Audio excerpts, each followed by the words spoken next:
Well, hello there, folks. Thank you for being patient, and I'm going to make the point of making sure the audio levels are audible enough. Definitely getting some heavy feedback in the background. Steve, I think that might be coming from your end a little bit. There's a lot of white noise there. Hang on. I'll try going out of the call and then coming back in. Yeah, I might do something.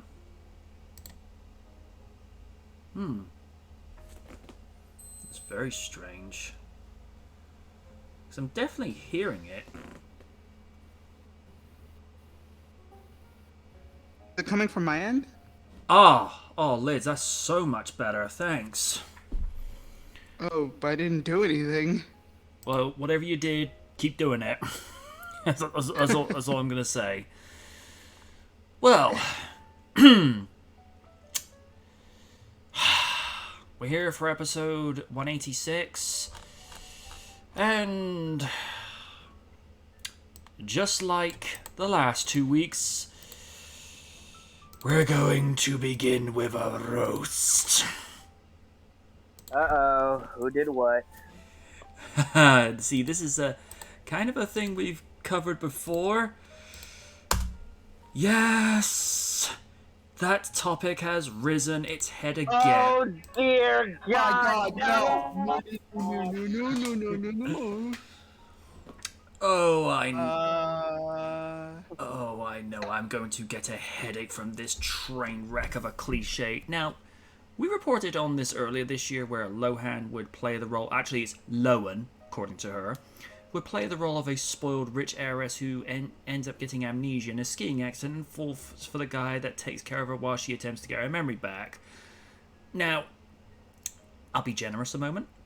I know, a rarity, but work with me here. The music and visuals definitely give it that classic Christmas feel that we've seen from classics like the first two Home Alone movies, and I will say that Lindsay sings Jingle Bell Rock admirably well. But this is where I get to be that guy.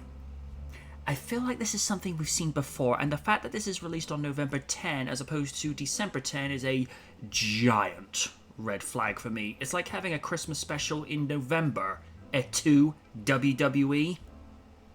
We all remember that SmackDown Christmas special on November 29, 2011. Wow. And I think there are parts of my memory that are repressing that. and Michael Cole had the audacity to say that Booker T looked ridiculous as Santa Claus. Michael Cole, at the time, the things that were coming out of your mouth as a commentator were more ridiculous than anything any of the other superstars did at that time. So on that one, shut your pie hole. Well, to be fair, and I listen, I'm going off topic. I know there is a thing about Cole, but listen, Homeboy was being told by a certain person who's still under investigation, so there's that. Eddie Willie did it, but looking back, I'm kind of easing off on the guy. But that heel run he did was trash, and it never should have happened. It's like turning. Yep. It was like turning JR a heel. It's just like, why? Oh yeah. They did do that in '99. I forgot about that. Didn't last very long. Yeah, well, he has definitely gotten better calling matches as of late. Well, it's because he's given free reigns now. Whereas, as Raiden just said, he doesn't have the old man screaming in his ear. Well, about that. Okay, I didn't hear this live, but I heard from people said when there was a women's match, and here's verbatim what he said: "Where is Lawler when you need him?" I'm like, what? No. Okay, no. Not. Tone it down, buddy. Not in this day and age. No. Oh man, yeah. I was so happy that I was there live and I didn't hear that shit. I'm like, oh my god. Because, I mean, the things during the Attitude Era that would not even make it onto paper or not even be allowed to do impromptu. Does anyone remember this particular incident from April 1998 where Triple H coerced a female fan in the audience to flash her chest to the cameras? I think so. Yeah, that wouldn't... 90, you said 98, right? Yeah. That wouldn't happen today. That's not surprising. That's not surprising, honestly. I mean... I think you probably still would get fans to do that at some point, because what people gotta remember is, yeah, there are a lot of men and women that are, when I say conservative, I don't mean that in the political sense, but they're just a little bit more, I suppose, prude is the best way to describe it. They're just being like, nah, no, we're not going to do that. Whereas you'll just get some women that are just like, fuck it, let's just do it. But in terms of scripting, with regards to some of the stuff during the Attitude Era, I mean, like, for example, Armageddon 99, a swimming pool match for the women's title. No. I mean, at the time, adolescent me in 99 is just like, yes, whereas version now is just like, okay, hot looking women, but I'd rather see them wrestle. I mean, heck, even Tori Wilson proved in her lone women's title match with Molly Holly in 2002 she could cut the mustard to be a contender, but they never gave her that chance again. And I always feel that's criminal. Dan's asking, what are your thoughts on Bray Wyatt's return? It's promising. I'd rather see him come back as the Swamp Zombie more than the Fiend, but that's just me. Same here. Michael Cole was pretty good on commentary last night, Extreme Rules. Was? I'll have to wait and see for the highlights and what have you. And apparently, on SmackDown, Roman had to turn away from the cameras because Sami Zayn was cracking him up, apparently. Sami Zayn, a gift to TV right now. Yeah. And this is going to be me being generous. Mm-hmm. I got to give it to Logan Paul. His mic skills are getting better. But again, haven't seen him wrestle, so can't really comment. But as a guy holding a stick, alright, he's showing me promise. Yeah, I'm still gonna have to wait on that, considering the fact he called himself a table. No. That was dumb. If anything, MJ, check out, go on YouTube, check out his highlights against him and The Miz on the Slam. Okay. I have to admit, he stood out. He stood out. Yeah, I hate to admit that, but yeah, he did. Well, I'll say this as briefly as possible because we try not to court controversy in terms of what Logan Paul has done. It's not like he was going to get revenue from elsewhere, considering YouTube will not monetize him now for what he did in 2018, and that is all I will say regarding that matter, because that thing's been beaten to death more than a dead horse, so we'll leave that alone. Back to the topic at hand. Madam President, your 2 cents on the fact that with the trailer and the fact that Lindsay Lohan sings Jingle Bell Rock for the Christmas trailer. Again, I have two minds about that. I'm glad that she's got some kind of, like, at least a bit of a career left to fall back on, because I didn't think she would be able to salvage anything after everything, stuff. but it's still a Hallmark movie. Just, I mean, like, it's like, again, that's a step above a Lifetime movie, but it's still a Hallmark movie. Come on. I feel you. But that being said, it's like good for her. Like, at least she's trying and she didn't completely give up. So that's the case again. Good for her. Well, I much respect her.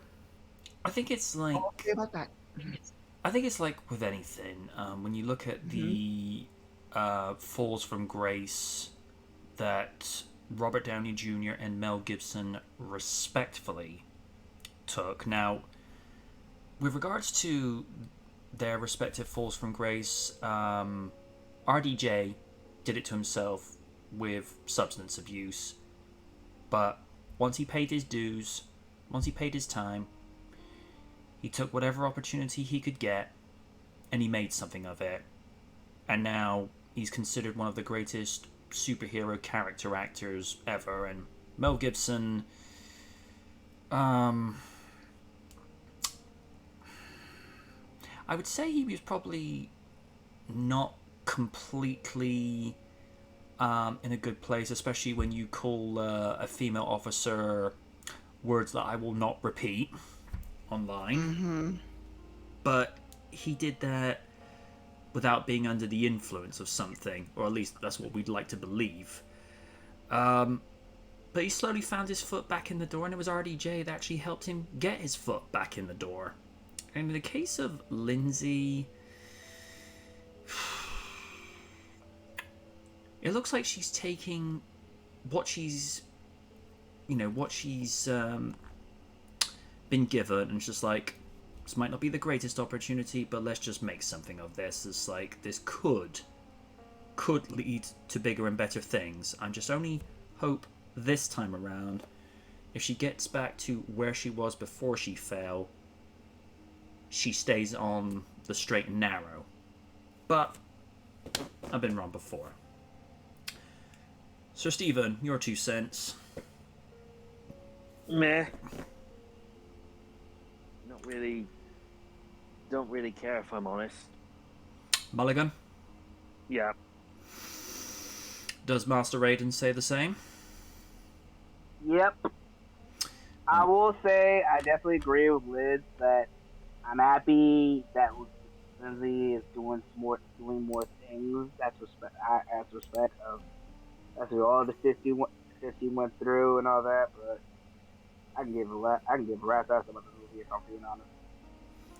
Dan's just said, remember when she was in that Herbie movie? I do too. Yep. It featured not only Michael Keaton, but it also featured Kit in the opening credits, and it says Herbie hangs out with the Knight Rider. Okay, first of all, Michael Knight was the Knight Rider, Kit was the Knight 2000. There's a distinguishable difference.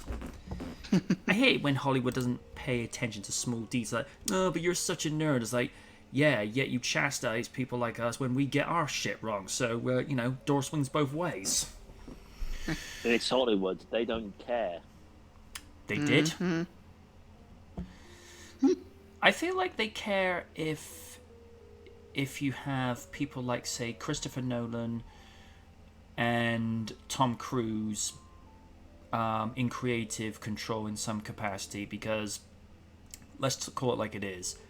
Would Top Gun Maverick have been what it was if Tom Cruise wasn't producing? No. He knows what works. And Mickey Rourke said, oh, he only made Top Gun Maverick because he needs to be relevant again. And I'm like, pardon me? Ooh. It's like, sir, he's been doing very well with his 2 Jack Reacher movies and the Mission Impossible franchise. What was the last thing you did, sir? I'm not trying to be disrespectful. I just like, past Iron Man 2, I can't think of anything you've done.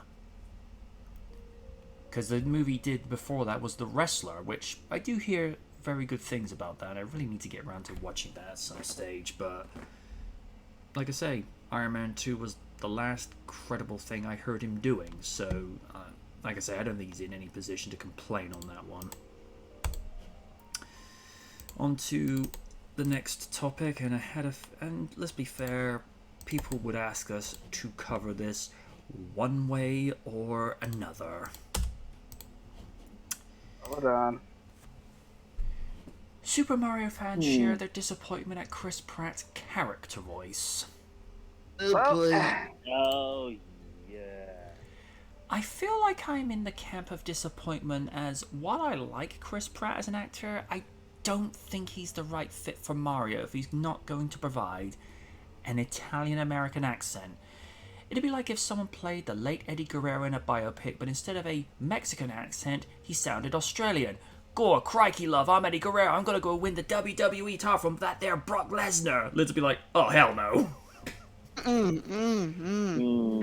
Man, let me tell you, that shit happens. The Hispanic community will go in droves. It's okay. Tell me if I'm wrong, Liz. There are two legacies you don't disrespect. Mm-hmm. One, Eddie Guerrero, and two, Salida. You do not. No, you don't fuck with either. No. Like with anything Chris does, Chris has the ability to make something good, but all I get are Emmett vibes from the Lego Movie with his performance. Now, visually, I'm gonna give Illumination this. It really looks like high quality graphics from, say, what if they took Super Mario Sunshine but dialed it all the way up to 1080p?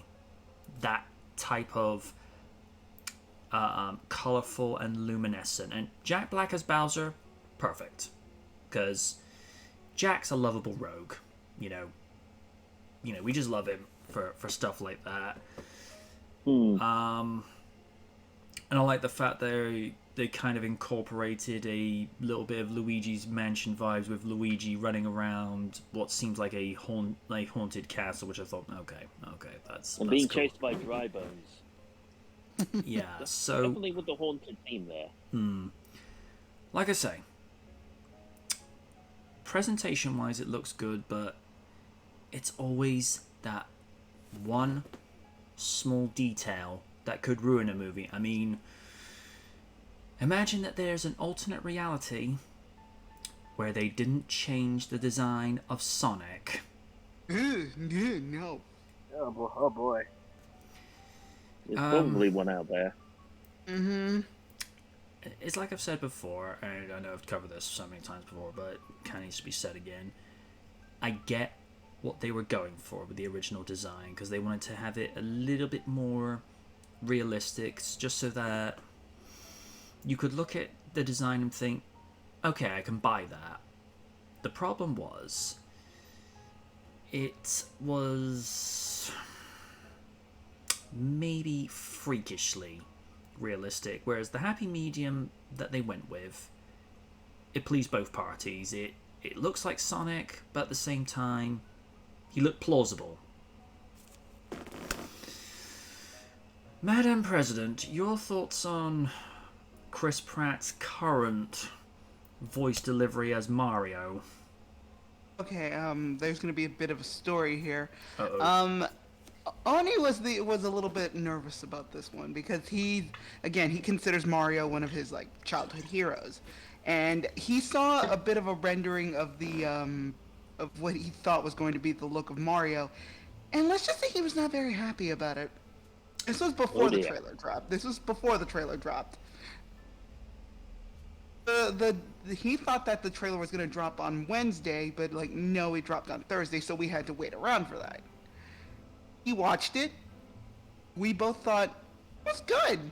It was actually passable. The one caveat is that we both thought that Chris Pratt did sound like Emmett. I will agree that. But again, we only saw a small snippet of that.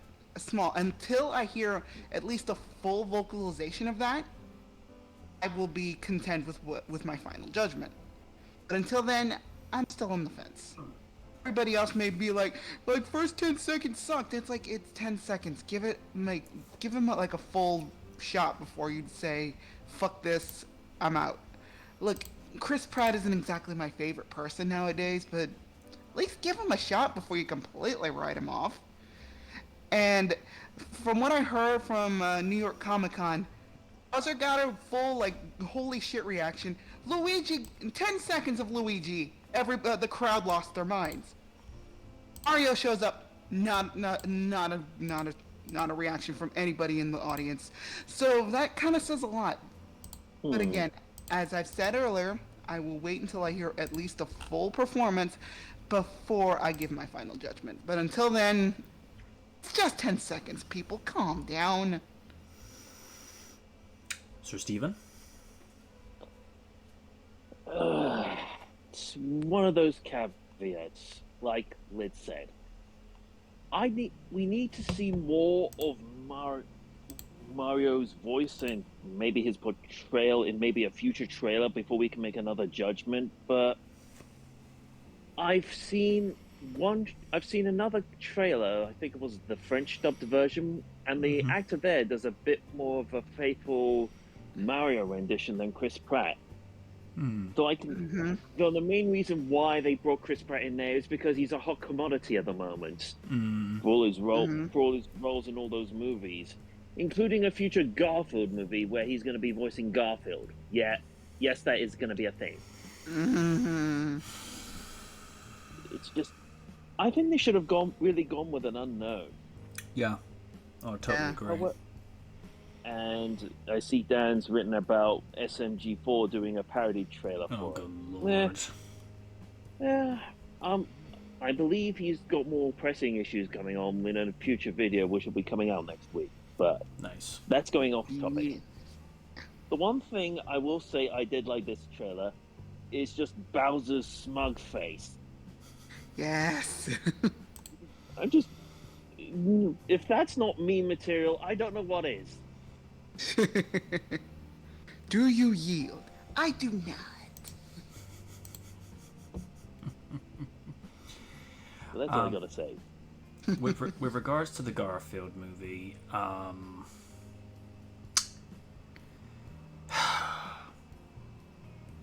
of two minds about this. Either one, find somebody completely unknown so they can't be compared, or,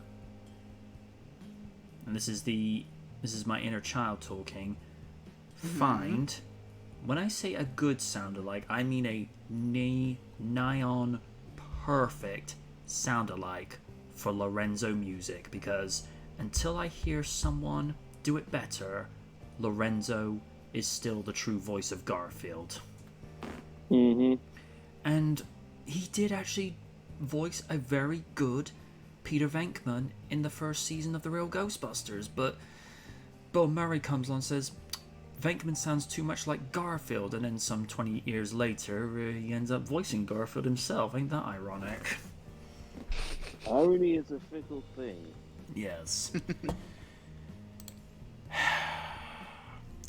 The Cyber Raiden, what is his 2 cents on Chris Pratt voicing Mario? Yeah, listen, I'm with Liz on this one. It's too damn early for this. Like, you're already saying to replace this and that. I'm like, it's just a damn teaser. Y'all are gonna live. Movie she's herself. I'm not okay. Shocker, but I'm not the biggest Super Mario fan. I grew up knowing about the games, but I never played the games. Only played like Smash Bros and all that. But with this, I don't know. I'm low-key looking forward to it. It ain't too bad. You know, Jack Black as Bowser so far is spot on. And Chris Pratt, I know people have issues with him, but I know for a fact they'll warm up. I mean, shit. And MJ already said it. Robert Downey Jr. With that Road to Redemption, since then he is Iron Man. Yep. With Chris Pratt, he's a lot of characters: Star-Lord, Owen, Emmett. This is just going to be another notch in his belt, and I think people are going to be surprised at what he's going to do. So yeah, there's that. So yeah, that's how I feel. If you want something humorous, I don't know if this is still up on newgrounds.com, but it might be up on YouTube. Look up Mac Daddy Mario. Oh, good lord.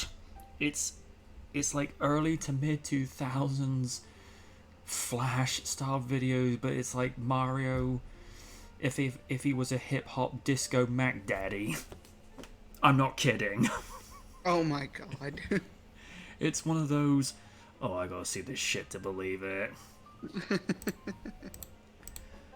Oh dear. Alright. We'll close that article off. Let's see.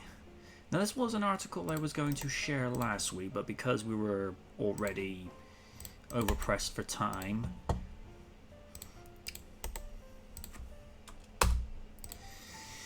Hugh Jackman shares workout image as he prepares to return as Wolverine in Deadpool 3. Ooh. The Wolverine is back as Hugh Jackman gets back in the gym to once again sport the muscular frame of the beloved X-Men character. It has now been confirmed that Jackman will reprise the role of Wolverine in the upcoming Deadpool 3. An announcement came as a huge surprise to Marvel fans, with the actor now taking to Instagram to share an image and reel of him pumping himself into preparation. Hugh Jackman first played the role of Wolverine over 2 decades ago in the first X-Men outing. It's humbling to think that it's 22 years since he first played him. While the actor was praised for his portrayal, Jackman has since revealed that he only had a few weeks to prepare, hence why his physique is far less impressive than it would eventually become.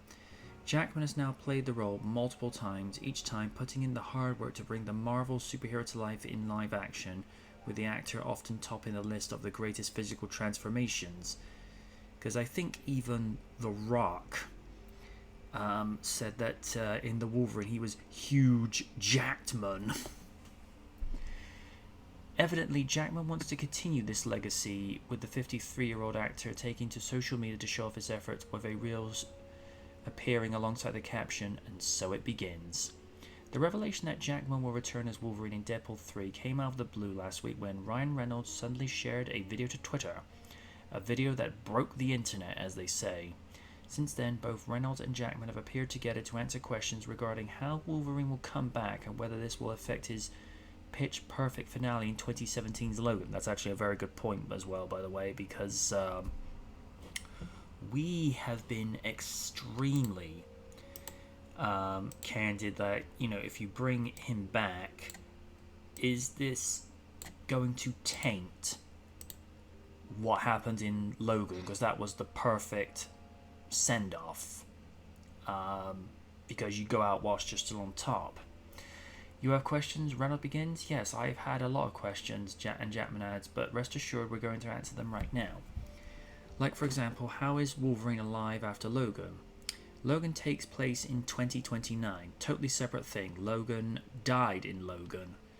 Not touching that, Reynolds says, with an assurance that no doubt found Logan fans breathing a sigh of relief.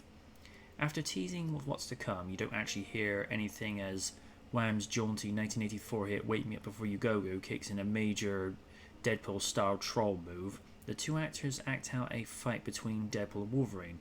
"Thank you, Kevin Feige," concludes Reynolds, with Jackman adding, "Love you, Kevin Feige. Thank you, MCU." Deadpool 3 is expected to follow Wolverine and Deadpool on a road trip. Oh, sweet lord, the headaches that Logan is going to endure because of Wilson. With the plot of Deadpool 3 is currently unconfirmed, it's looking more and more likely that the threequel will follow Wolverine and Deadpool embarking on a road trip, something that Ryan Reynolds seemingly revealed last year. Deadpool creator Rob Liefeld has since revealed that this was also what he heard will happen when the pair join forces in 24. Bing Crosby, Bob Hope wrote pictures. I feel like that's what we're getting, the comic book legend said. Or it's more like Butch Cassidy and the Sundance Kid was more serious and Butch Cassidy was more of a conniver. Okay, a conniver, And maybe it's more like Lethal Weapon and it's Danny Glover and Mel Gibson. but somewhere between these models that I just gave you, Bing and Bob, Butch and Sundance, Newman Redford, Hugh and Ryan, it's going to be a monster. Directed by Sean Levy, written by Rhett Reese and Paul Wernick, and starring Ryan Reynolds and Hugh Jackman. Deadpool 3 is now scheduled to be released on September 6, 2024. Deadpool 3. Wolverine, Deadpool, the road trip from hell. Hi, Sean. Dan just says, would you have preferred Danny DeVito as Mario? That's too perfect casting. That's way too perfect casting. Mm-hmm. I still maintain to this day, if the Sonic movie had been animated only, DeVito would have been great as Robotnik. Would have been perfect casting. And Sean also says, let's not forget, Deadpool has that time machine from the end of Deadpool 2. Yeah, where he goes and undoes everything, like X-Men Origins Wolverine and the Green Lantern. Yeah. Okay, Sir Stephen, thoughts on the fact that the story of Logan is not being tarnished in any way, and the fact that it's going to be a road trip? Oh, I'm going to. Considering Deadpool was the original Deadpool was one of my most favorite movies, and I had a fun time with the sequel, I'm having high hopes for this. Plus, given the history in the comics and how Ryan loves to do his research, I think he's going to have a ball making this movie, along with Hugh Jackman. Yeah. I will say, though, as much as I'm glad that Jackman is coming back, don't be like this thing where he keeps coming back as Wolverine, where people say, oh, they retire, but then money's exchanged hands, and then one return after another, and it's just like, dude, no. You retired from the role for a reason, because you didn't want it to be diminished. I think it's best left it, though. Sorry. Go on. You could say that about voice actors as well, like Mark Hamill saying he won't voice the Joker, but then he voices him again in Arkham City, and then Arkham Knight, and then in the Killing... Is it the Killing Joke movie? Yes. It's the Killing Joke, yeah. It's the Killing Joke movie. Yeah. As Madame President once said, money talks and bullshit walks. Mm-hmm. Especially in the world of Hollywood. Let's not go down that road yet again. We've already been down that road too many times. Yeah. I think Deadpool's... I wonder if that's the road trip that Wolverine and Deadpool will be on. The road to Hollywood. Speaking of Madam President, your 2 cents. I mean, I'm kind of happy that he's coming back, but I do agree that maybe he should just like keep this as a one-off, and then we're like, yeah, just don't play Wolverine anymore. But here's my thought: why didn't they think of the best road trip buddy movie ever? Planes, Trains, and Automobiles. Oh yeah. Good Lord, I could see Wade playing a scarier version of John Candy's character. Oh, and just like poor Wolverine just being annoyed. But again, I'm totally excited for this. It's like I want to see what they come up with, because I know Ryan is a fan of the character, and again, he does his homework. Yeah. So I definitely see a lot of fourth wall breaking. That's like referencing things that we have not seen yet in the MCU. So this could be like a sort of more tame version of Deadpool kills the Marvel Universe, and the road trip is to go to Hollywood to kill the Hollywood execs? Maybe? I don't know. We'll see what happens. All in all, I'm very excited. We'll see what happens. A road trip where people are butting heads, so a comedic Oni with a straight-faced Raiden, he'd be like, "Oh, bro, don't even put ideas in my head." Oh, don't do that. No, Oh, no, good. Or worse, Oni and an L-man buddy, L-man road trip. Oh. Oh, look, there's Heath Slater's house. Let's go pop in and say hi. Oh, man, you have a restraining order. Oh, but his restraining order says no, no. But his eyes say yes, yes. I don't think that's how it works. Two simple words. It's L-Man. Oh, and I've just seen what Sean Retro has written. At the end of the Mario movie, do you think they'll do the Mario? They'll do an orchestral version of that, and they'll have the cast singing it. But if they don't do the Donkey Kong rap, I will be very disappointed. Let's put it this way. Part of me wants them to do that, where it's just like a sort of a quick one. It's like, hey, let's do the Mario, and here like dun dun dun, and just like like a quick wink. But I don't think they're gonna do it because maybe Illumination don't remember the animated series, or they're purposely ignoring it. I don't know. Wouldn't like to say. To our own Wolverine in the Raiden, your thoughts on Jackman being back and the fact that it's likely to be a buddy road picture?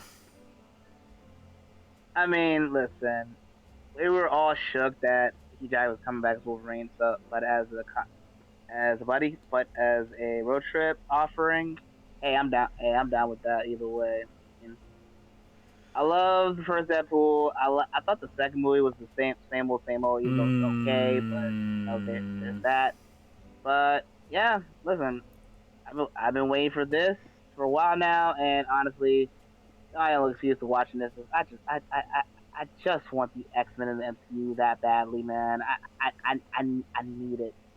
I've been wanting it since the first movie, since Deadpool 2, you know, especially with that big ass X-Men cameo and all that. So I don't know. Deadpool is just gonna find a way to bring that back, and it's going to be fourth wall heavy, which I'm looking forward to. So yeah, I'm definitely looking forward to it. And like Liz, I hope this is the one-off for Jackman's Wolverine, because you already at this point made that character, a legend. So having him come back and just do more movies like this, that definitely diminishes it. So I hope this is the one-off too. Yeah, but as it's been said, Reynolds has been pushing for this for freaking years. Even hinting it in the first movie, and of course the second movie. I did like the nice homage where there's like that diorama bust of Logan's swan song from Logan. Is like, why couldn't we have gotten him for another movie? And they've even had like this kind of implied friendly rivalry on their respective YouTube channels, with them marketing their own whiskey and what have you, and to the point where you can see Reynolds he's purposely trying to rile him up just to do this. Sean just says, Deadpool 3, the road trip to stab Mr. Sinister. Yes! I could see that. But it's funny with Jackman. After he saw the first Avengers movie, it's rumored he actually went to both Bryan Singer and Fox and said, please release the rights to my characters. I want to be in an Avengers movie. There would have been something if we could have seen his interpretation of Wolverine clapping back with RDJ's Tony Stark, because That would have been something. Hmm. Or, just to trade barbs with Chris Evans, Captain America, and it's just like, oh, shut up, you big blue Boy Scout. And then hear someone say, no, I think someone else got that nickname. Just a sort of a wink to the fans, like, yeah, we know who we're talking about. Somewhere in the multiverse, that's an actual thing.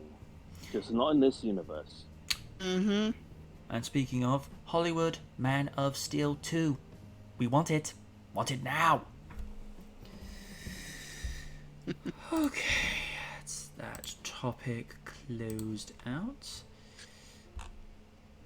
Oh yeah, I did actually have notes for this. Oh? I'm of two minds with regards to this one. On the one hand, I feel like it demeans his performance a little from his swan song in Logan, considering he left it all on the line to go out on top when you consider he wanted to be remembered as being such rather than have his performance deteriorate over time like a legendary wrestler who didn't know when to quit until they were begging him to stop. And somewhere in the world I hear Oni clearing his throat saying, Logan! But at the same time... Nowadays it's Rick Flair. No, don't do that. You'll summon the random doing Ric Flair impressions. No. But at the same time, Ryan Reynolds has practically been begging Jackman to do this for years now, as Ryan knows what the fans want, as there's been this rivalry between Logan and Deadpool for years in the comics, and there's been this implied rivalry online, as I mentioned, between the two on their respective YT channels. So rather than rain on this completely, as the birthday girl would say, the proof in the pudding is in the eating. Pudding. Yes. Nom nom nom nom nom. Especially chocolate chip muffin cheesecake, and Rain's like, I fucking hate you, dude. I've posted a couple of pictures in Discord, and he's just like, you son of a bitch. As Homer would say. Oh gosh, he's drooling. Harley Quinn actress Margot Robbie breaks silence on Lady Gaga taking over the role for Joker 2. And as before, I have notes. Based on the article, she took it well. She saw playing Harley as someone getting to do their own take whenever someone plays Batman or Macbeth. Like Kate Blanchett playing Elizabeth. So she's played her version of Harley, and she's also up to playing Harley again with rumours of a spin-off project on HBO. Oh, goody. We know that Lady Gaga, based on her performance in A Star Is Born with Bradley Cooper, we know that the lady can act. So we're just to see how her version is received. And, Also heard she was good in House of Gucci.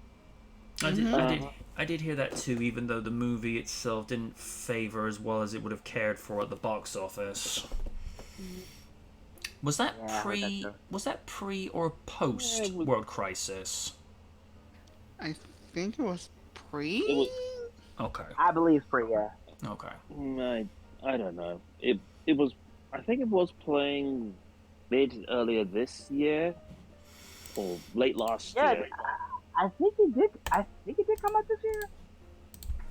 It was. All I remember was the trailer when she goes, "Father, son, and House of Gucci." Huh. Apparently there was... Yeah, apparently there was another... Yeah, it was actually last year. Oh, okay. Huh. Yeah. Yeah, had a budget of 75 million, took in 54.3. Huh. With Adam Driver as Maurizio Gucci. Yeah, it was. I heard both him and Lady Gaga were very good in that movie.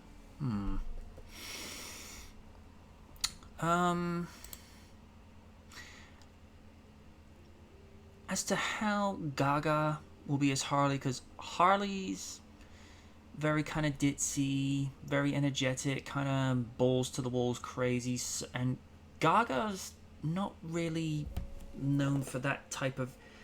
There's having energy in what she can do with dancing and her music videos, but there's having an energetic personality. And whenever I've seen her speak, she always seems to speak with this very reserved and very thoughtful and composed way of speaking, almost like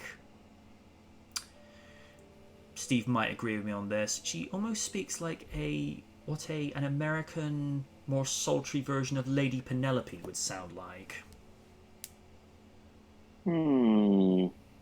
So I don't know how that will go for her as Harley, but we'll just have to wait and see. And Joaquin Phoenix, I don't know what he's going to do to top what he did in Joker, because that performance was a thing of sheer brilliance.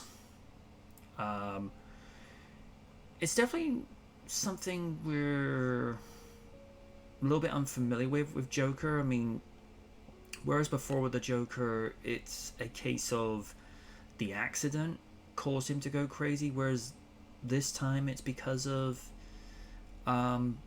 mental illness, which is like, okay, that's topical, considering mental health is a very, when I say hot topic, I mean in the sense of a lot of people are talking about it more. It's topical. But I don't know. Madam President, what do you make about the idea of, one, Gaga playing Harley Quinn, and the fact that Margot Robbie seems to have taken it rather gracefully? At first when I heard it, I was of two minds about it. It's like, first of all, why is there a sequel to this movie? I mean, besides Hollywood being Hollywood, but it's like, seems like Joker was open-ended. It's like, didn't need a sequel, but again, Hollywood's got a Hollywood. But when I heard Lady Gaga was gonna play Harley Quinn, I'm like, okay. I mean, don't get me wrong. It's not that, like, I don't think she can pull it off, because again, Gaga's proven herself a good actress, not just in films, but she was amazing in American Horror Story. She was great in that. So, again, we also forget, Gaga's from New York. She's a native New Yorker. She can put on the Brooklyn accent if she needs to. And Harley's got a little bit of a adjacent Brooklyn accent, so it's like, I think she can pull it off. So, not saying no, because it's Gaga. We'll see what happens. Because again, she's proven herself a very credible actress. So, despite some of the work she's done, House of Gucci, not exactly her best work. No. She did good, just that everything around it was a big cluster crap. But again, we'll see what happens. Also, Margot Robbie gracefully saying that, like, she supports it. It's like, okay, because again, I don't mind. I didn't mind Robbie's Harley Quinn, even though she did be in a Birds of Prey movie. We don't talk about that. But again, the more problems I have with the movie, the less. So we'll be here all day. But again, it's for me. It's like wait and see. I don't like to pass judgments on that. I just wanna let's wait and see before we decide to pull the pin on the hand grenade. That's fair.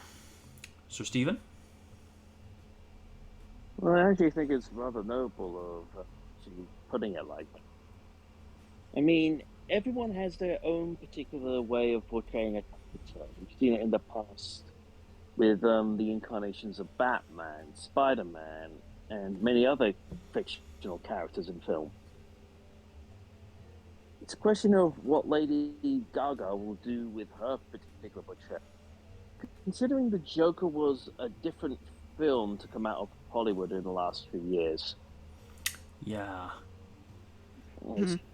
Especially in the portrayal of the character, actually not making him a little bit more sympathetic while still retaining the psychopathic traits in a way. Oh, absolutely. It's just how that world's incarnation of Harley Quinn will compare to the rest of the film. All right. Raiden? Gotta give respect for Robbie for taking it well. Lady Gaga, Harley Quinn. I'm slightly interested. I mean, despite reviews on it, I really wasn't the biggest fan of Joker. Not because of how bad the movie was. I just felt it was very unneeded. But from what I saw, I like the scene, especially with this is that talk shows segment that I thought that was really well done. Mm.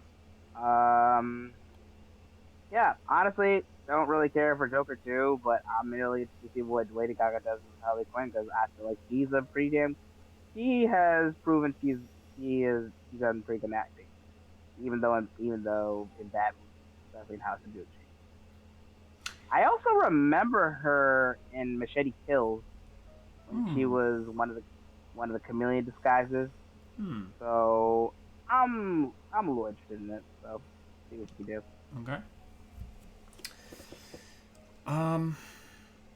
The one particular little aspect that I felt like the director added with Joker, because the movie was set in the 80s, he presented the movie like it was from the 80s, where you had like the Warner Brothers logo from that time, and you actually, at the end, it actually says the end, and I'm like, oh, okay, I haven't seen that for a while. It's like, okay, that's cool. The only thing that I kind of groaned at, and oh good lord, you should have seen Random's reaction. When it got right, and he goes, he said, and I quote, "Oh, not the fucking origin again." Oh no! That was annoying. Know what I'm talking about. Because we see him go in the alleyway, and I'm like, oh no. Even he was just like, oh no. It's like, they're not doing this again. And they're like, yep. And it was exactly the same when we were watching Batman v Superman on Easter Sunday in the UK in 2016. We're like, oh, not this shit again. It's like, not the fucking origin. Because, I'm sorry, Bats and especially Spidey's origin, it's been beaten to death now. I like the fact with when they introduced Tom Holland's version, it's hinted at what's happened. Says, when you can do the things that I do, but you don't use these powers, and then the bad things happen, they happen because of you. And I'm like, okay, you've covered it without actually revisiting it. I'm like, okay, not a problem. Because I think even the MCU were like, look, let's not do this again, because I'm sorry. I gave it a pass with Man of Steel because, let's be fair, it'd been a while since Superman's origin had been revisited in the same way that they'd done with the original Christopher Reeve movie, and the way that his origin had been told in Superman the Animated Series, which, as an animated series, grossly underrated. But as far as Hollywood's concerned, no, it's not Batman. We need more Batman. Oh, so you like more Batman and Robin? We don't talk about that movie. But you know what? No, I mean, though. I mean, and it's like I say, Man of Steel 2. I want my sequel. Mind you, if Superman Returns had actually fared better, the sequel would have been called Superman Man of Steel, and it would have been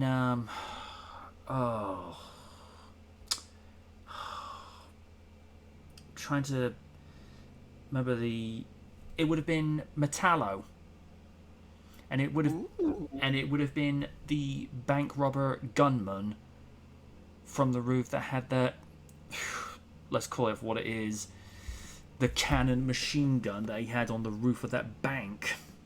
So that would have been something. Whew. Yes, thank you, Watch. Thank you for letting me know what the time is. Okay, I'm going to move on to another topic now. Let's see. I want to go find an Okay, I don't think this has actually been covered this year, but Batman Returns is 30 this year. 3 decades since the follow-up to 1989's Batman, it still leaves some fans divided on the overall presentation of the movie. On the one hand, it showed improvements in the suit being more like armor than the physical muscle suit we would see in later sequels. While the visuals are amazing, I feel like this is what happens when the movie gives the director too much free rein. And in the case of Tim Burton, that could be a bad thing. As Madam President said 3 years ago, you went full Tim Burton. Never go full Tim Burton! Mm-hmm. This movie was dark, as most Batman movies should be, but I feel like even The Dark Knight didn't go to the weird levels of dark that this movie did, especially with Max Schreck's death, the Penguin's death, Selena Kyle's resurrection as Catwoman. That was just freaky as hell. But great performance from Michelle Pfeiffer as Catwoman, Danny DeVito as the most iconic Penguin to this day, and Michael Keaton, the most de facto and perfect Batman we've ever had. Changed my mind. And according to one snippet on Double Toasted, who's I'm not good with all the names. Who's the one that has got the kind of blondish brunette beard? It's got kind of yeah. He brought up a story last December that that Danny DeVito still wants to play the Penguin, and he even wrote a Penguin comic book. In which Corey's like, "Oh, really?" And he goes like, "No." The premise of it is Penguin teams up with Catwoman, they have sex, and then somehow defeat COVID. Corey's face! What? No. You gotta be kidding me. I have it.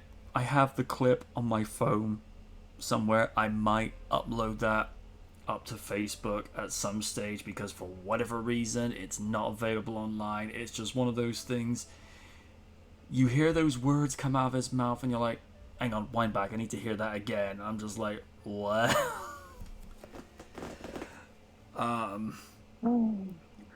Yeah. Danny, I hope someday you do get to play the Penguin again, but if you want a Penguin comic book, you hire a writer. The idea of Penguin and Catwoman defeating a disease by exchanging intimacy, no one's gonna buy that. No. That'd be like the idea of Raiden falling for Kim K. Never gonna happen. Oh my god. Gross. Because Liz will probably be waiting at the end. Young man, I have several questions for you. Like one, here are your kneecaps. I'd be like, were you drunk? I hope so. God, I wish. What drugs were you taking? May I have some? It'd be like, I was on the homebrewed whiskey that Oni was making. And she looks at her, Oni? There. You really shouldn't have taken that. Oh dear. So Stephen, what are your thoughts on Batman Returns 30 years later? I remember seeing a recorded VHS of the movie because I was very, very young when it originally came out. As was I. Didn't realize until much later on about just how dark it got, especially for a comic movie at the time. And until The Batman, earlier this year, Ooh. that was the last Batman movie to be rated Certificate 15. Mm. At this point, I can see why. Because that movie went to places. Not Just for the need right to be reason. reminded of. Just need to be reminded of some of the cast, because trying to remember who was Catwoman in that movie. That was Michelle Pfeiffer. Yeah. Mm-hmm. She proved she was good with a whip, and she still got it to this day. I do like her. Shit. I do like the exchange between her and the security guards where they go, I don't know whether to open fire or fall in love. She goes, oh, you silly little boys, confusing your pistols with your privates. I'm like, oh, I like you. Because when they did that first take of when she's going around the store with basically using her whip, that was done in one take, because that was just how good she was. Damn. And I think a few years ago she put on her I think it was on Instagram. She put a video on there showing that she was still good at using a whip. For some people, it's like riding a bike. You never forget. Mm-hmm. I think didn't JDF say that in Dino Thunder when he morphed for like the first time in probably 10 years by that point? Mm. It's like just like riding a bike. Mm. Yeah, he did. Oh yeah. Mm-hmm. Madam President, what are your thoughts on Batman Returns 3 decades later? I mean, it's one of my favorite movies. Again, as dark as it gets, it's really one of my favorite movies. Just the characters are a little strange. Like what they did with Catwoman was odd, but I didn't hate it. I do like that they gave her she's not just a jewel thief. They gave her a bit of PTSD, and they're like, we're gonna the whole she got superpowers from cats. I'm like, no, dude, whoever made the Catwoman movie misunderstood the point. She got brain damage, and she was licked by a bunch of cats, which made her think, oh yeah, I got my powers from cats. That's why she had the whole 9 lives thing. It's like, she was just really, had a lot of brain damage. Let's not mince words. The reason that she was the way she was because she was mentally handicapped. And they're saying, well, then where all the gymnastics come from? We don't know much about Selena before the movie, so maybe she took gymnastics as a kid. We don't know. The point is, I kind of like the character, so it's like, I don't hate what they did. Just, I understood the context of what the hell happened. The ending, I don't know how to explain that, so it's like, mileage may vary there. I don't know. But I do like the movie. It's a guilty pleasure around Christmas time, because technically it's a Christmas film, kind of like how Die Hard is a Christmas film. I was about to bring that up. But yeah, again, it's one of my favorite movies, and Danny DeVito as the Penguin. Oh, here's your nightmare fuel. But again, it worked for him, and he was great in that movie. And it's one of my favorite movies, and that's all I have to say about that, because I can't add much of anything. Its legacy is where it is. It's like, it's a shame we didn't get Burton back as in Batman to do Batman Forever. I would have liked to see what a rendition of that would have been like, but yeah, we got to sell them toys, right? I mean, don't get me wrong. I don't hate Joel Schumacher or his work. The Lost Boys is one of my favorite movies, but yeah, he went full Schumacher, especially Batman and Robin. Never talk about that. But yeah, again, it's Batman Returns is one of my favorite movies, so that's all I have to say about that. One thing I will say with regards to one moment in the movie with Penguin now, I don't know whether this was the direction that Tim Burton gave DeVito or this was DeVito just ad-libbing in the moment. He was taking a little too much time to place that lapel on the actress the way he did. I'd be like, Dan, is that you in character or is that you enjoying that a tiny bit too much there? Because he just seemed to be like, I can imagine like the actress later being like, eyes up here, buddy, eyes up here. I don't know. It's just something that, I don't know. Probably look into things too deeply, you know, that's just me for you. And last but never least, our own Caped Crusader in the Raiden, trolling the streets to make sure L's will be dropped to those who need it. Your thoughts on Batman Returns since '92? I can't hold you. It's the one Batman movie I don't go back to often. Really? I don't know. Maybe it's me. I remember seeing it when I was younger. I kind of sort of was scarred by it, but I watched it. I watched it again. I guess in a way it was just way too bombastic for me. Like I thought Danny DeVito as Penguin was cool, but I think for me he overdid it. If you ask me. Michelle Pfeiffer as Catwoman. Now hearing what Liz had to say, yeah, I could definitely see brain damage playing a part in her mental psyche. You know, just teaming up with the Penguin, doing all this stuff. Especially the shit she did with that princess chick. Jeez, that But yeah, I'm not saying it's a bad movie, but for me at least, I don't like going back to it. And, oh man, that climax was crazy AF, man. Like, damn. Like, part of me felt a little bad for Penguin after he died, though. You know, all he wanted was acceptance, but he had to turn to crime just to, you know, just to get attention. And I kind of understood that, you know.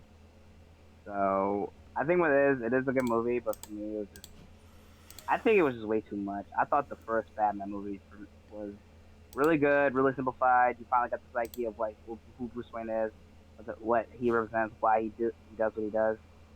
I feel like every character from Returns was pretty good. So yeah, that's how I felt with the movie. I don't think it's like I said. I don't go back to the movie often, but it's still a good movie overall. But yeah, mad respect for still having staying power. But you know, I feel ya. On to anime news now. Nani? Call of the Night Season 2 anime sequel won't have to wait for manga. It seems while there has been no official news regarding a renewal for Call of the Night, the reports from fans worldwide has been very encouraging, especially this review from IMDb and numbers of the show, which I will read verbatim. Ahead of the Season 1 finale, Call of the Night is scoring an impressive 7.7 out of 10 on IMDb, 4 out of 5 on Anime Planet, 79% on AniList, and 8.05 out of 10 on myanimelist.com. With more than 63,000 reviews and 340,000 members, this makes Call of the Night one of the highest rated shows of the 2022 summer slate, even more impressive when considering this show airs on High Dive rather than the bigger Crunchyroll platform. The show gives off a chill and mesmerizing vibe from the neon purple way the city lights up at night to the music and fun interactions between characters. It is so visually beautiful that you can take any screenshot. You can screenshot any scene and use it as wallpaper. It really makes you want to get up and walk around in the middle of the night. The story focuses around the human teen Ko Yamari, who has become sleep deprived and fed up with life at school. They wanders at night and encounters the sultry and mysterious vampire girl Nazuna Nanakusa. It's basically a slice of life story meets vampires and just seeing the antics they get up to at night, from exchanging stories, playing video games, jumping from rooftops, and just getting to know each other more. I personally think the original Japanese dub is better at being more expressive, especially Sora Amamaya as Nazuna, who you just can't help but find a delight whether she's delivering sultry takes or whenever she's annoyed with Ko. Natalie Ryle, the sister of Monica Ryle, as the English dub version of Nazuna, is not without her charm. It took an episode or two to get adjusted to her version, but she is equally able to make her sound sultry when required. The only one who I feel seems out of place is Gabriel Rigojo as Ko. I can't help but feel his delivery comes off as forced and contrived, and the fact his voice makes Ko sound a lot older, considering Ko is meant to be 14 and Gabriel is 29. The 13th episode and season 1 finale aired September 30, whereas the English dubbed episodes are released every Thursday around 6 p.m. UK time, 1 p.m. Eastern, and 10 a.m. Pacific Standard Time, and so far it's reached episode 5. I personally hope we do get a second season, because there's something quite charming about their exchanges, because to call it like it is, Nazuna is basically a tsundere. She acts like she doesn't care, but when she actually does, and it's even highlighted, I'm giving away spoilers here, she does actually feel bad that she's lied to Ko about certain things, like, being a vampire isn't all glamorous as it is. There are some aspects that are boring, and you do get to see like the slightly softer side of her. I've not personally read the manga, but from what I understand, the manga has actually it's actually so extensive that the anime has actually raised sales of it. And again, giving away spoilers here, Code actually does become a vampire at some point in the manga, but the anime has only showed up to like the 5th chapter in the story. And there's this one female private eye that is so out there and so creepy.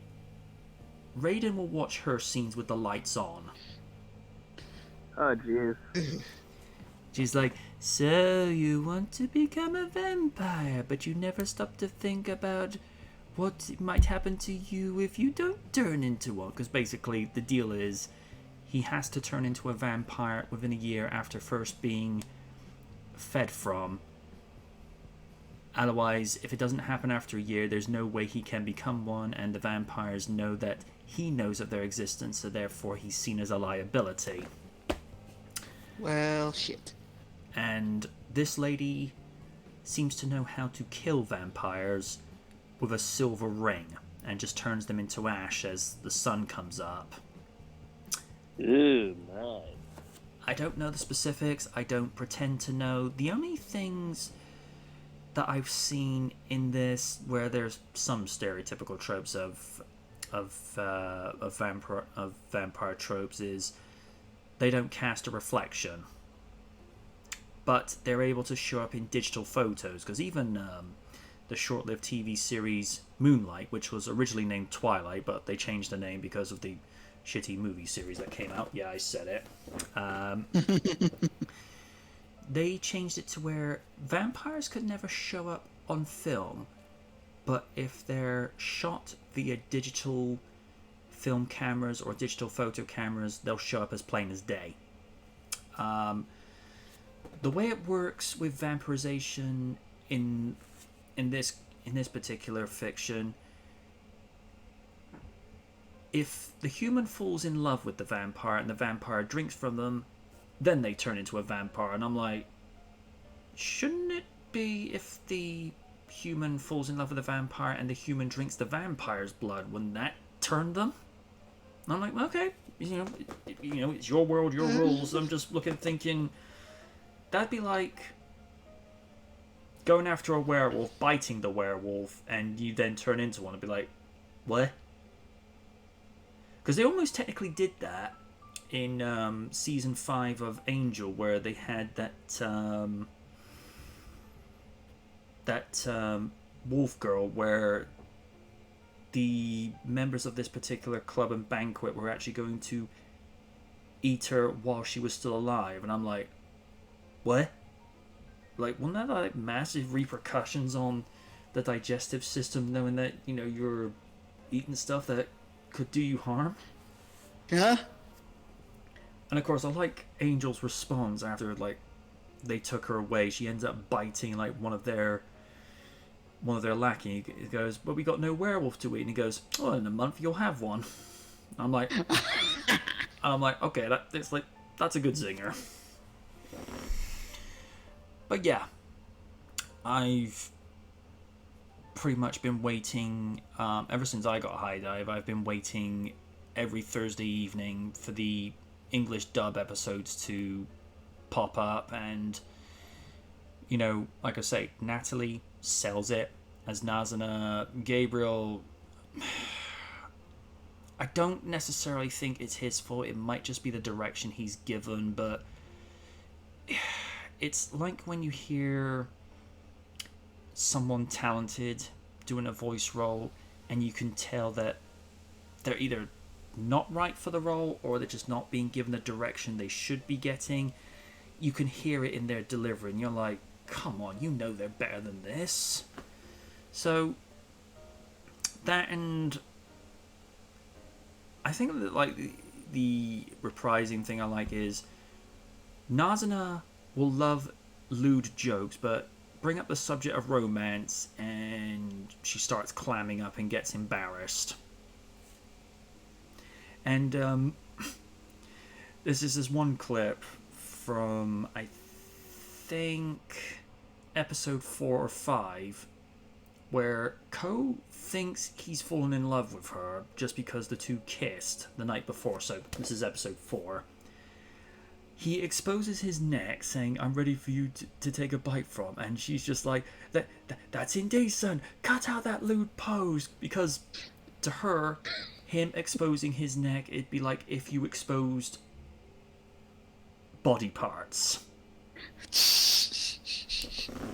It's one of those, you just love the reactions and interactions of the characters, because I'll have to show you a couple of clips off air, because I don't know how Twitch is with... I think it's okay with audio, but if the volume's turned down to such a degree where it's barely audible, but... And considering I got flagged last week for something where it said, oh, you were flagged because this was copyrighted, even though the person I downloaded from his SoundCloud said, look, if you put this attribution information in your description, you'll be fine. Still got flagged, so I'm like, whatever. So, not going to take the risk with that one, because it's just not worth it. But,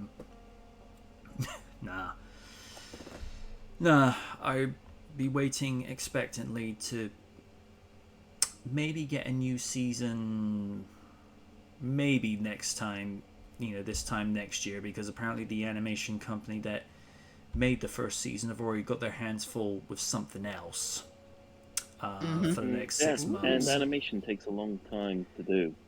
It doesn't take as long as it used to, but when you see the level of detail from the character art to the way it's lit, to the way it's shaded, and to where they do like transitions or do like these comedic caricature poses, it really does, make you look and think, okay, they spent some good money on this. And I noticed particularly with the Batman, because some people complain like, oh, why does this only have 13 episodes as opposed to the animated series that had like 26 to 32 episodes? I'm like, well, here's the thing. When you only have 13 episodes, you get to spend more money on the writing. You get to have much more attempts at hitting the mark with voice acting, and you can make the animation really stand out. And to this day, I still don't understand why people crap on the Batman. Yeah, people say it's not Batman the Animated Series. It wasn't trying to be Batman the Animated Series. It was trying to be its own thing. And also, Raiden will probably agree with this. The first 2 seasons were the fact that it opened up with the theme song that was composed by The Edge from U2. That was badass. Almost definitely. I mean, I didn't dislike the opening theme from seasons 3 to 5, but there was something much more symbolically fitting, whereas that darker guitar riff, and you just hear at the end, the Batman. It's like, Yeah, yes. yeah, I agree. And it was actually The Edge actually doing those vocals. Granted, there's only like maybe 3 seconds worth, but still him nonetheless. But yeah. And also the Batman versus Dracula. Ooh. That was fun. That's a fun movie. Very.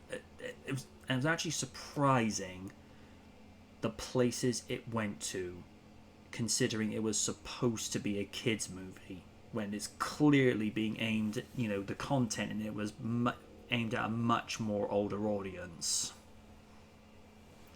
Especially I'm surprised that they got away with the amount of blood used in there, and even like Rina Romano's deliveries felt a little bit more stoic than usual, considering it was like going off maybe between the continuity between season 1 and season 2 of the Batman, because there's no mention of Gordon or Yin, so I can only presume it's just between those 2 seasons. But it was just this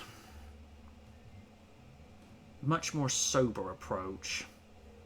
Plus, they never did actually suggest how it was that Batman actually cracked the code to cure vampirism, but I suppose it's one of those things where, use your own imagination of what he did. And the fact that he actually rescued the Joker, an arch nemesis, and it's just like, it just shows that Batman does have compassion, even though probably when the cameras weren't looking, he probably backhanded him a couple of times. Like, that's for some really bad vampire jokes there. And also, I think we're all unanimous on this. Kevin Michael Richardson, probably the best voice for the Joker since Mark Hamill. I agree. Agreed. Yeah. We've gone off on a tangent as ever. Sean's just said the answer is simple. He's Batman, of course. Steve, what are your thoughts on the numbers that Call of the Night has been getting? And looking just at the visuals alone, is this an anime that you may or may not be interested in, should it ever get a second season? Might be curious to watch it, but probably not gonna. Probably not gonna. It'd be one that I'd be interested to see, but not what I'm dying to watch. If you know what I mean? I feel you. It's good. It's good to see that it's getting popular, getting good positivity and plenty of views. But because heck knows that all shows need it at some point. All good shows have to build up a fan base to get more seasons going.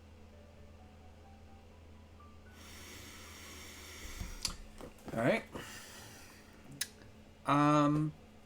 Madam President, same questions to you. I mean, it looks interesting, but again, it's not that I'm not interested, it's just that I need to be in the mood for certain things before I watch them. So it's like, that might be one of the many things I have to put on the back burner for a bit because I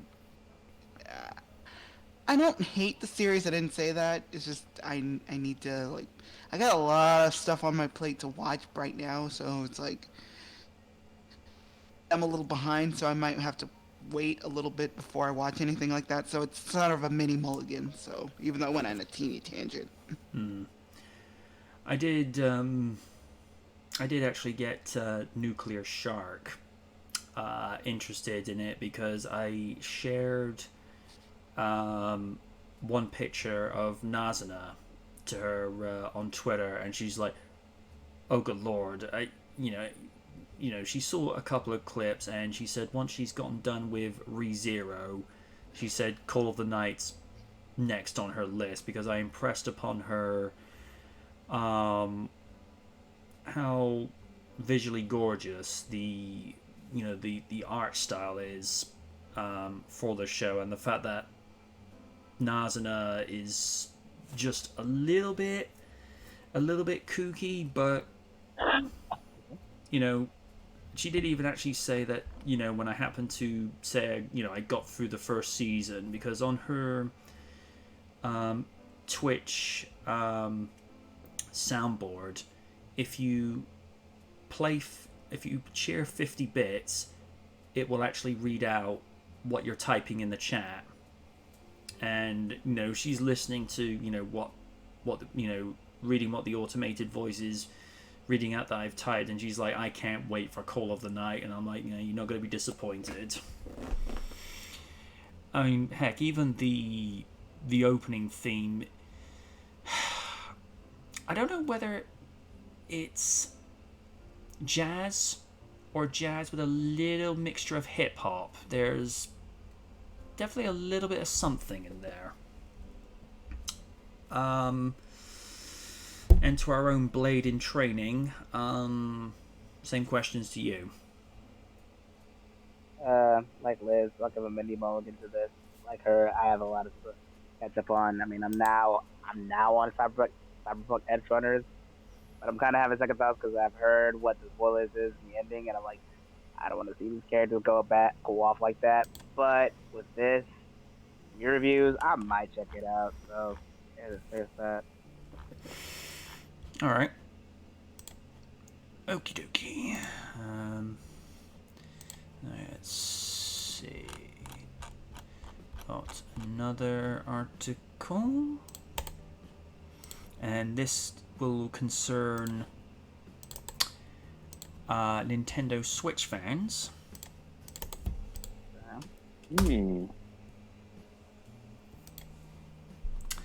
Nintendo Switch Online reveals new N64 game release date.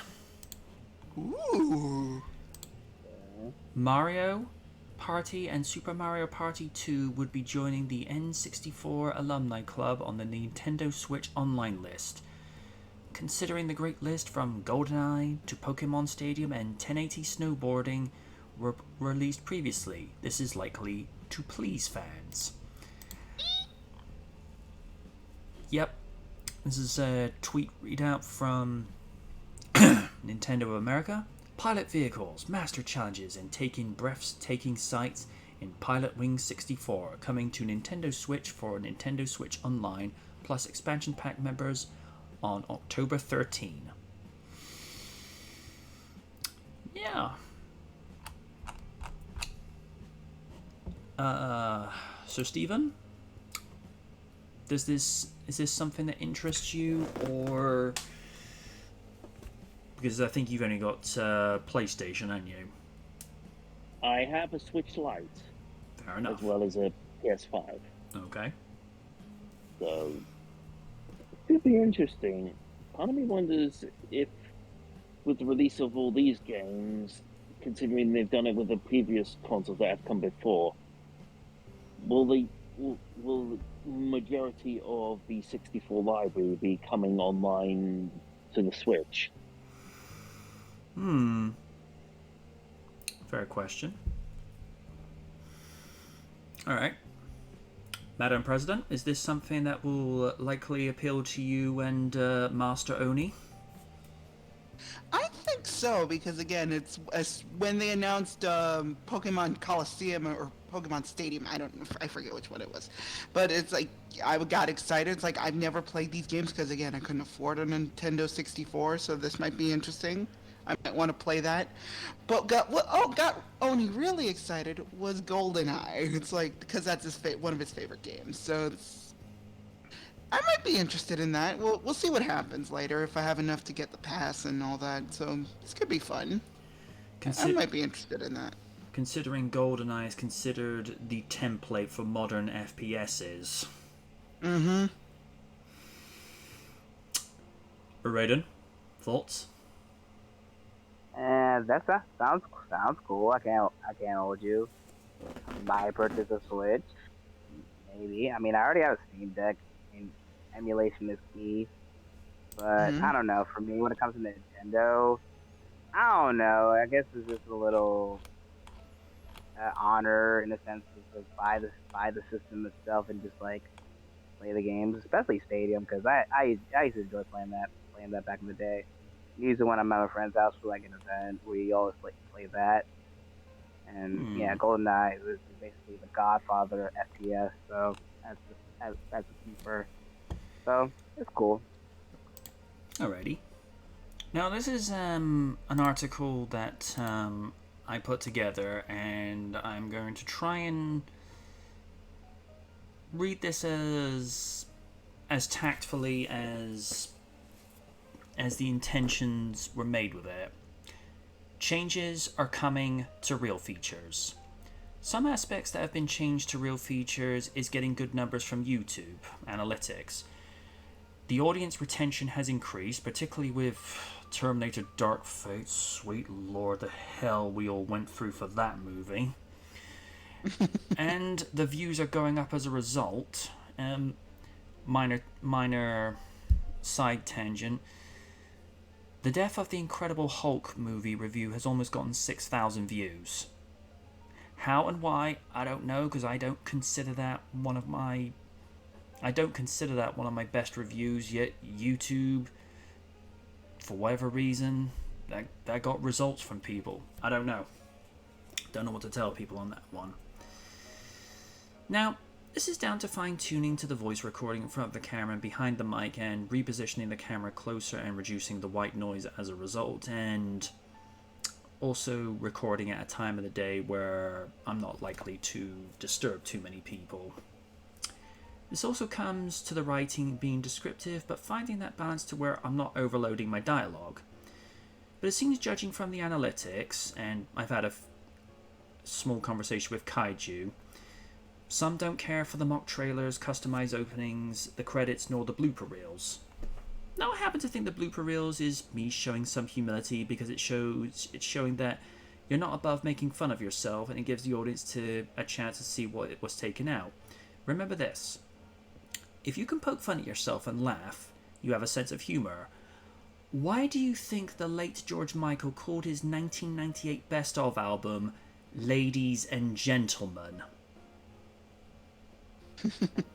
Lids gets it. The customized longer openings I only ever make for iconic movies whenever they've reached a pinnacle milestone, such as when I did the retrospective for Jurassic Park's 25th. There was no way I would treat that as a regular review. As Mickey James once said, you either go big or go home. Only Rikaku will vouch for that. That, and I like to make my work theatrical and stand out from the rest, which is why season 14 is near and dear to me, because I had more fun on that season than any other. I like the build-up of suspense and then hearing people's reaction when they see what the review is. That, to me, makes it worth it. When I hear a gasp from Win, a laugh from Raiden, or a surprised tone from Madam President that puts a smile on my face, I did my job. The mock trailers, I got inspiration from honest trailers as a way of giving my co-host a little amusement. The credits, I don't get why some would get so hung up, considering they're right at the end of the review anyway, and they're over in little to no time. But if that's what the people want, then alright. However, I draw the line at having my co-host avatars dropped, as I like to think that's a way of having them included in the fun, and when I write their lines, it's more or less what they would say. I'm willing to listen and make compromises for the sake of making the show better, but you don't have to drop everything. The whole point of Real Features and other shows I do is to have its own identity and stand out from other review series. I live by the principle of, if you can't be yourself, then what's the point? It'd be like Raiden not slandering people. Like, buddy, you okay? I like Pull Fig. I literally do. Raiden. Here's your Raiden pills. Bruh, what did I say? You said Paul Feig was a genius. Smack me. Not in a fun way. Just smack me to knock some sense into me. It'd be like, I said Paul Feig was a genius, like, give me the whole damn jar. As it stands, I've already said this to Raiden days ago. He has the honour of knowing that Judge Slander was the last mock trailer.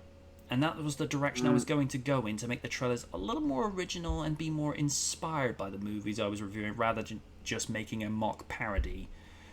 And personally, I think being a little more ham and putting on an exaggerated tone and delivery, because that's the point of these things, to have fun. This may have come across as venting, and I do apologise for that. It's never my intention, just telling it like it is. Thanks for your time on that. Stephen, you're very, astute when it comes to things that make sense. I mean, crying out loud, you got Oni to stop playing the defective edition from GTA. Seriously, Raiden. Oni was losing his mind more so than the Thing from TNA. Oh, Jesus Christ. Steve literally had to give Oni 6,000 bits for him to stop. Wow. And it's one of the reasons why he has 38,000 bits on the all-time most donated on his thing, and I'm like... He'll be over 20 when he finally takes up God of War and does the Gauntlet of the Valkyries. Oh boy. He's gonna lose his goddamn mind. But it'll be worth it for those 10,000 bits. What is a mind, Stephen? What is a sandwich? And if he hears that later, it's like, you'll be like, don't touch my sandwich! Well, he's got to stop Crypto from raiding the fridge. Oh, crap. Steve, like I say, you're one that's, quite astute and level-headed. What do you make of the changes that have been made and the changes that are going to be coming to the show? It's going to be sad seeing kind of like the mock trailers go, but every so now and then you need to reinvent yourself. It helps to prevent the show kind of getting stale in a way. I mean, the only things I've done to sort of speed things up, the reveal has been shortened down to 6 seconds, along with Real Features reveal. I get where people are coming from, saying you shouldn't have like a minute and a half opening for a reveal, and I'm like, yeah, but considering I've been doing customized reveals for the Terminator review series since the very first Terminator review 2 years ago, it's just like, why would I stop there? It's part of the review series. If it's for something like Need for Speed, or or if it's a movie like The Man, which is not hugely well remembered, crying shame as far as I'm concerned. That's one of Samuel L. Jackson's better comedic performances. Others may disagree, that's fine.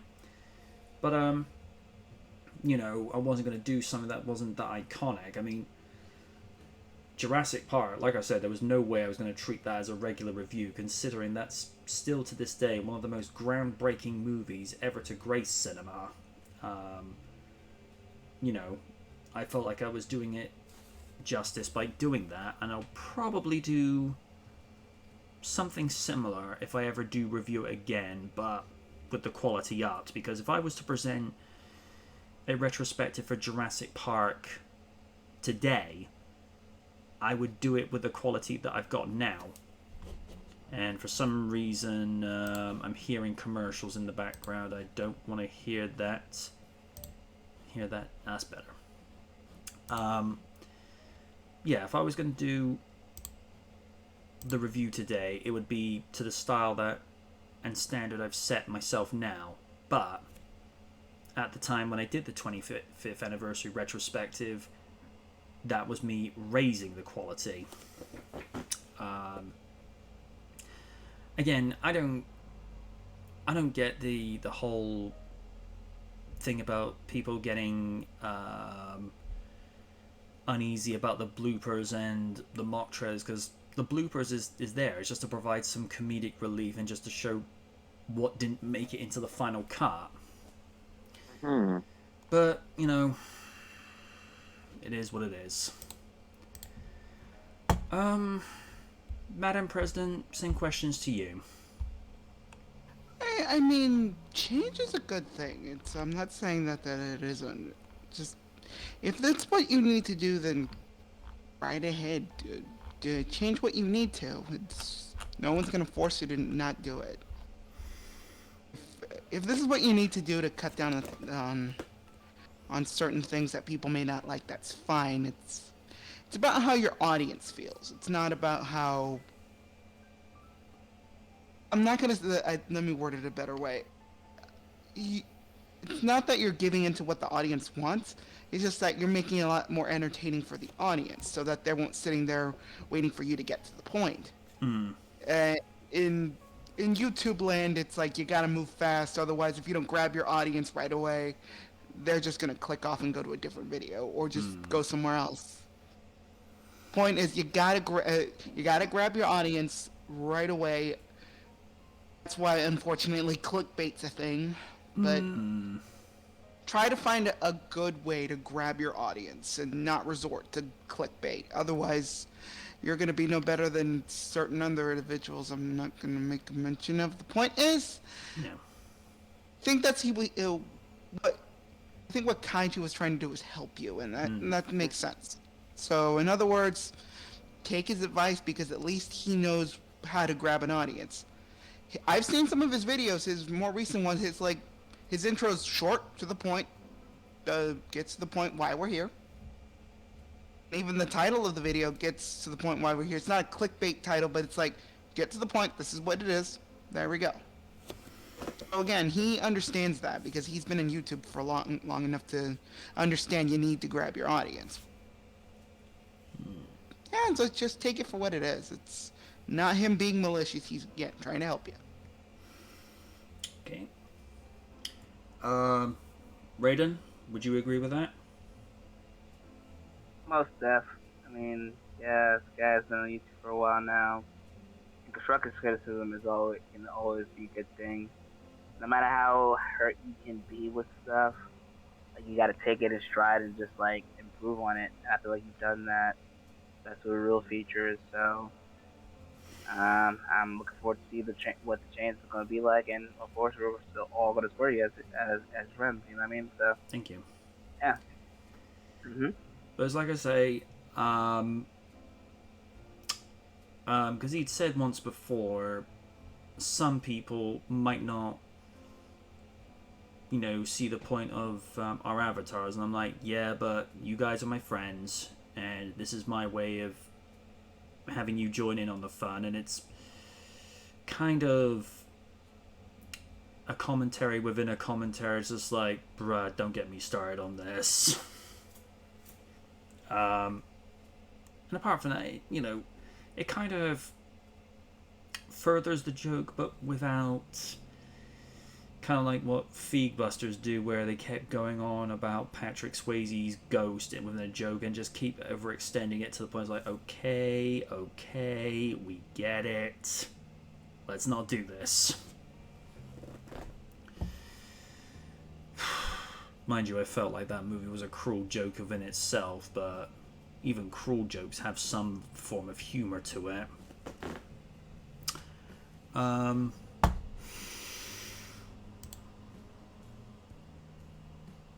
Sean says GoldenEye is so good. Oh yes, yes.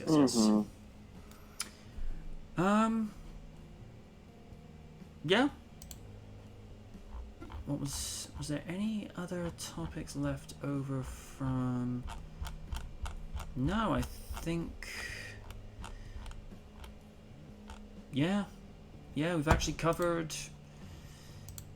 everything from last week as well, because that was like the only last piece that I didn't get to do last week. But because we ran over time with part 5 of Gotham High, seriously, whoever thought that was a good idea, I'm sorry, you need to rethink your life choices. I know Raiden was doing it because he's just sadistic at times with regards to humor. Like, oh good lord, I was just so glad that we got to the end of that. It's just like, I never have to go back to this ever again, because I'm sorry, the writing and the art style, look, that is nasty. Yeah, just the reasoning of Catwoman is like, I get like your money, but I feel like if you don't take the damn money so you end the storyline, I swear to God. I know. Pride don't mean shit when your dad's dying. Okay. No. Yeah. That'll pretty much do it this week. We're ending about 12 minutes early, but hey, got everything that was needing to be done for this week. I'm going to attempt, and I stress attempt, to get the first of the Halloween movie reviews ready for next Sunday. If I'm not able to do that in time, what I will do as a compromise is Sunday, October 30. That is when we'll have like a double feature with regards to Halloween night. And then, because people who work nights can appreciate this, in fall and winter you tend to sleep through the day more. Yeah. Because not proud to say this, the other day I didn't get up until 6 in the evening. Now I think that might just be a repercussion from summer, because Lids, even you and Oni can appreciate this. There were just some days in July and August where it didn't matter how much you tried to sleep, there was no way you were getting to sleep during that heat. Oh, absolutely not. So it was just as hot in the night as it was in the day. Yeah, I mean, slightly cooler, but still humid. I mean, I think I can say this without being TMI or saying stuff I shouldn't. When you end up taking more than one shower in a day, that's a problem. Yeah. I think it was either one particular day I ended up taking one just after waking up, because I felt like I'd gone to the gym whilst I was asleep, which would be a feat of engineering in its own right. And then showering again later in the afternoon after doing a power walk around the town, which I always make the point of going as late in the afternoon as possible, because the closer you got to evening, the closer, in theory, you got to having a much milder evening, if at all. So, yeah, I think my body clock's been slowly catching up on the missed sleep that I've had throughout the summer. And yeah, considering I tried to get the voiceovers and the filming done around mid-afternoon on a weekday, because that's usually when people are out of the building. And we don't know this for definite, but it's possible that the people that were yelling 3 to 4 months ago when I was filming the retrospective for the original Spider-Man trilogy, it's possible it could have been because of me, but because, you know, I go and ask other people, like, was I too loud the other night? And it's like, no, we didn't hear anything. Now, whether they're just being polite or they don't want to start anything, I don't know. But I try to find a way where it meets a happy medium, where people are out so they don't have to hear it, and I can get on doing the work that I want and need to get done. So, yeah. Whew. And on that note, we shall call it time for this Sunday. I'm back on Tuesday evening for Dark Knight Tuesdays, where we shall continue our attempt for sanity in Batman Arkham Asylum. Midnight UK time, which will be early Wednesday, but 7 p.m. Eastern Standard Time and 4 p.m. Pacific Standard Time, and the same thing for Jurassic Wednesdays on Wednesday night. And then we're back here Sunday night next week, 6 p.m. UK time, 1 p.m. Eastern, and 10 a.m. Pacific Standard Time. And as a reminder as well, Sunday, October 30 and November 6th, SKL will be back at its old time, just for those 2 Sundays, of 9 p.m. UK time, 4 p.m. Eastern, and 1 p.m. Pacific Standard Time, just for those 2 Sundays, because that's always the deal whenever I get time off, because it's a little reward for the fans, and should I become affiliated and get enough money to where I can support myself, then I might just find a way to do Sundays at the old time, just so that, you know, it meets everybody, you know, more halfway, if that's possible.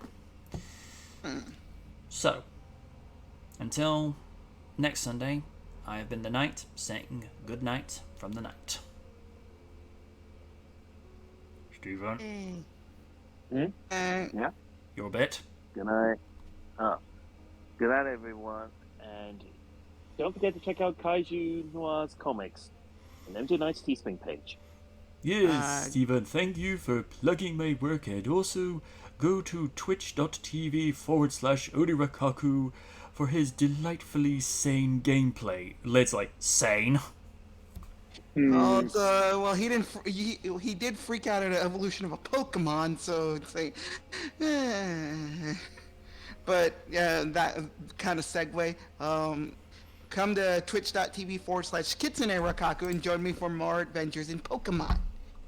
Hey, see you guys next week. Yeah. Alright. I got nothing. Just those follows on Twitch. You know, get us to 100 mil so we can get more famous. Well, that's all it is. I did that now. Okay, let me. Cause I'm trying to. Here we go. I see what I was doing wrong there. We're gonna go see the little lemon bun because, you know, she's fun, she's cool, she's sweet. One viewer is ready, 2 viewers are ready. Okay. See you next week. Ow. Ooh, Pervert's happy to join the stream. Dude. Oh, she's playing. Rough. MJ Knight, thank you! Thanks for the raid! She's a sweetheart. Maybe you need to